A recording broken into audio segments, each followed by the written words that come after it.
The footage you're seeing in the background is from before the update. It is 2 minutes and 30 seconds of me looping a slasher solo. It is crazy to me map design like this was allowed to be in the game for over an entire year. And it's even more crazy to me that people are defending it and wanting it back. In this video, I'm going to cover everything to do with these map changes, where it's good, where it's bad, and where they kind of overreacted to maps. Anyways, without any further delay, let's get into this. For anyone who doesn't know, you may be wondering, what is a 0M1 check spot loop? Well, generally, a 0M1 check spot loop is a loop where even after a full stamina bar, the killer is now able to get an M1 on the survivor without relying on abilities. This is when the survivor uses no abilities of their own and has no other survivor helping them. Now, Forsaken before the Azure update had far too many loops that were in this situation. Think the killer spawn on Pirate Bay, think the God Wall and the cave and glass houses, think all of Horror Hotel. These are places where you usually have to win a mind game to be able to get an M1. And even if the survivor can't see you, if they just use their hearing, majority of the killers have no counter. Like, you can hear 1x through a wall, you can hear 6er through a wall, you can hear all these killers through a wall, even if you can't see them.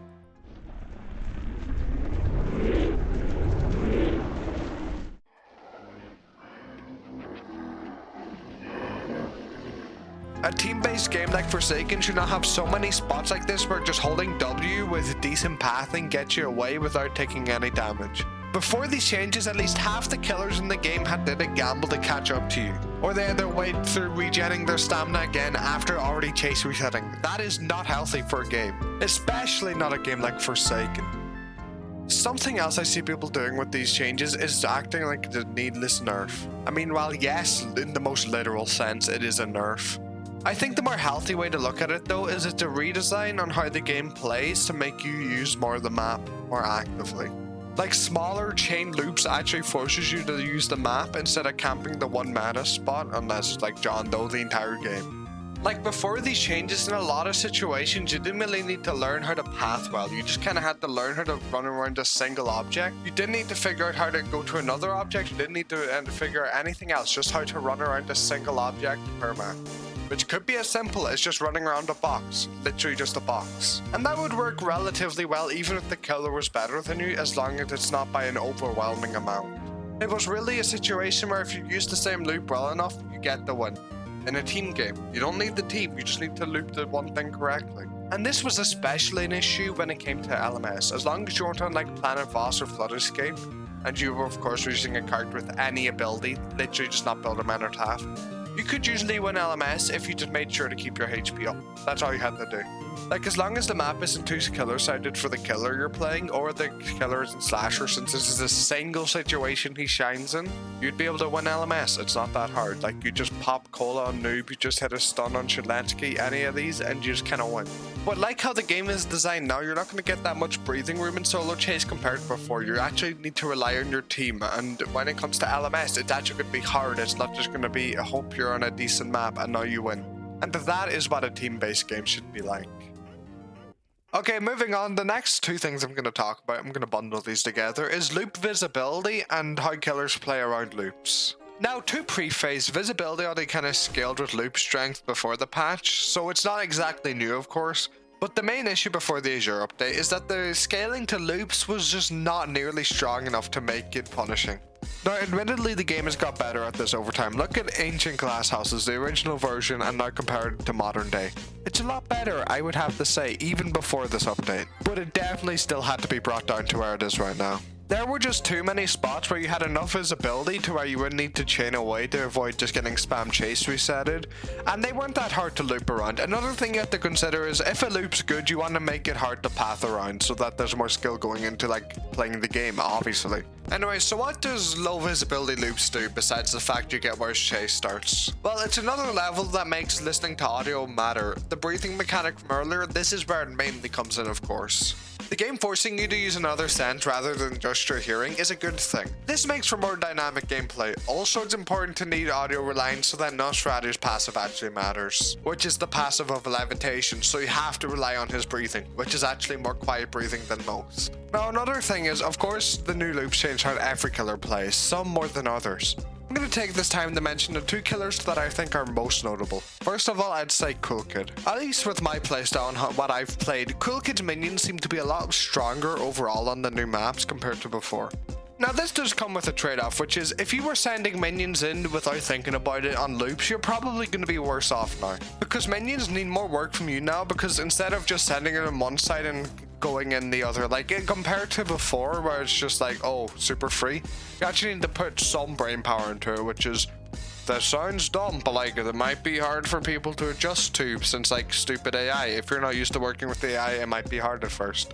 Now the killer undoubtedly affected most by these map changes, I'd say, is definitely John Doe. Now a lot of people are acting like John Doe's nerfed and gutted, but I don't really think that's the case. John Doe's still about where he is in terms of power.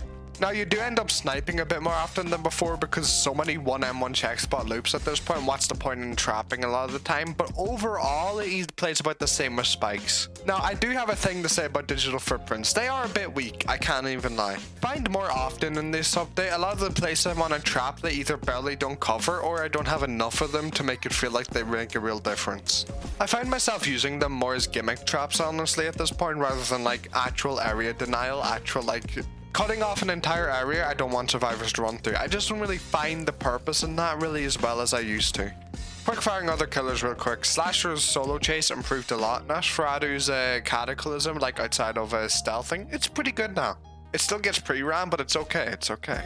Noli is honestly a small bit worse, but like it's fine. Noli was never going to be good anyways, we all know this. 1x on the front of loops is a bit stronger, but of course they got nerfed, so it doesn't really matter. Sixer's still a demon, and Azure wasn't out before this update, and we'll talk about Azure, just not now. Anyways, moving on to the next section. Okay, so what did I mean by this is almost perfect? Well, what I meant was there's 3 big problems of maps. We have 2 maps that got nerfed for no reason, and we have 1 map that needs to get nerfed still. Firstly, we have Flood Escape. There's literally only 1 change to Flood Escape that's notable, but like I have no clue why they did it. They nerfed this single wall. Now you may be wondering, oh, why is that a bad thing? Well, this was basically the only loop on this map. I can't even lie. There's about 2 loops where there's no killer door on them, and this was one of them. I don't know why they nerfed this. This loop wasn't even that strong, to be honest. Nosferatu, John Doe, Coolkid have you zoned here. Slasher is able to stealth halfway because of the box. Like, there's a lot of stuff you can do on this loop. It's not that strong. There's not much visibility either, because of that random box making a gamble whether you should run or not. Other than that, it wasn't the worst. Next we have Bloodfell Manor. And by God, this map gets more and more weird every single update, I swear to God. They've just added like 2 more doorways. I don't know why they did. Like, the map is already bad enough. I don't know why they added more doorways. And correct me if I'm wrong, but I swear they shrunk this statue of Nosferatu in the garden. Like, what are you meant to do on this map? Like, if you play against a killer with the trapping ability, you're just fried. You're just fried no matter what you do. Anywhere on this map you can circle around or chain. Like, all of them are too much in a dead zone to matter because any trapping killer is just going to kill you anyways. And then we have Classic Battlegrounds. This map's not very good, I can't lie. Like, the back of the map, I don't know why they didn't nerf this loop. This loop genuinely can solo chase Slasher so easily. I think this is the only map left where you can mindlessly loop something and you'll be fine. The only issue with mindlessly looping this map is that there's a chase reset the killer can force you to, but it's not even that bad of a chase reset. The poison is just really not carrying its weight. The only time it actually matters is if you're on high ping, because sometimes your interpolation sends your beam through the ground and you get poisoned without walking in the water. This entire loop has high hit visibility. There's basically nothing to counter it against Slasher. He's just fried. The rest of the map works fine. I have fun on it when I play it, but like, I just don't think the back loop should stay in the map. It's too unbalanced for killers like Slasher. If the goal was to remove high visibility 0-on-1 check spots, well, they definitely failed on Classic Battlegrounds, I can't lie. With everything I said, I have 1 issue left in the game. Why does Roblox HQ exist? Why did it come out in the state it's in if they wanted to do all these map nerfs? Same with the Spawnism map. I don't know why these maps came out in the state they are. Like, it kind of makes no sense.